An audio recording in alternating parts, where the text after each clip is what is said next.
At 4:36 a.m. local time this morning, the Bulusan Volcano in the Philippines unexpectedly erupted, sending a plume of ash multiple kilometers above its summit. However, I only have one video of the actual eruption because it solely took place during the dark, since the sun would not rise until 5:24 am.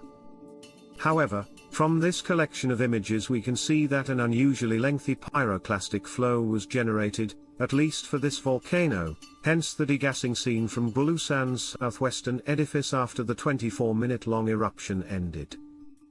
I have made a preliminary pyroclastic flow geolocation attempt for this pyroclastic flow, with it seemingly traveling 3 kilometers or 1.86 miles to the west-southwest, stopping 1,400 meters from the closest structure.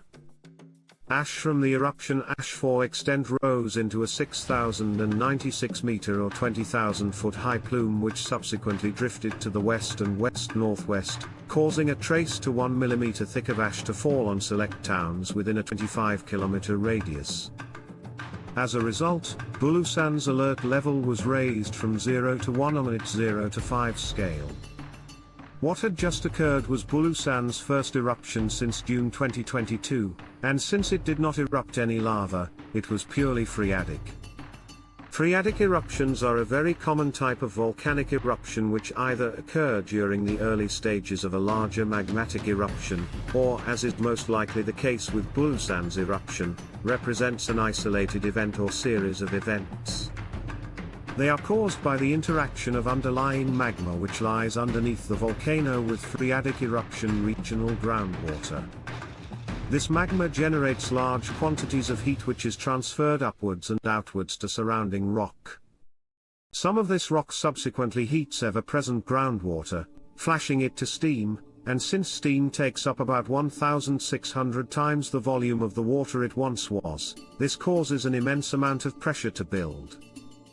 Once this pressure becomes sufficient, it breaks through the path of least resistance, which is almost always overlying rock, fracturing that rock into fine ash and generating an explosion via a phreatic volcanic eruption.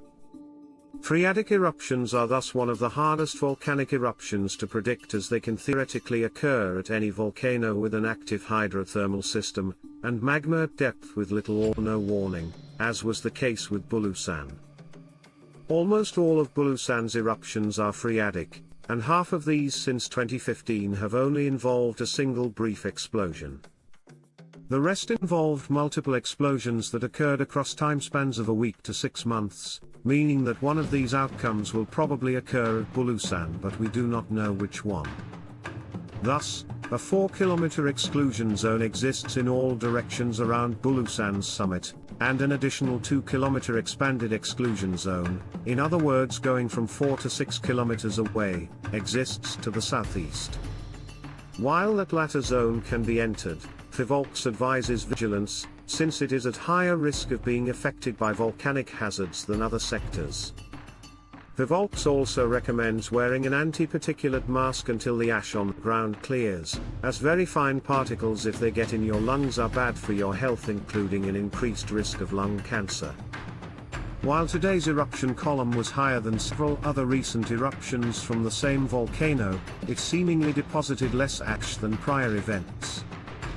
Regardless, due to the implied volume of the material emplaced by the eruption via pyroclastic flow, I estimate that around 1.1 million cubic meters of tephra was ejected, meaning this latest eruption would be just barely assigned a volcanic explosivity index of a 2. I can also presume that Bulusan's small summit crater lake was vaporized by the eruption, but this will likely be quickly refilled by subsequent rainfall.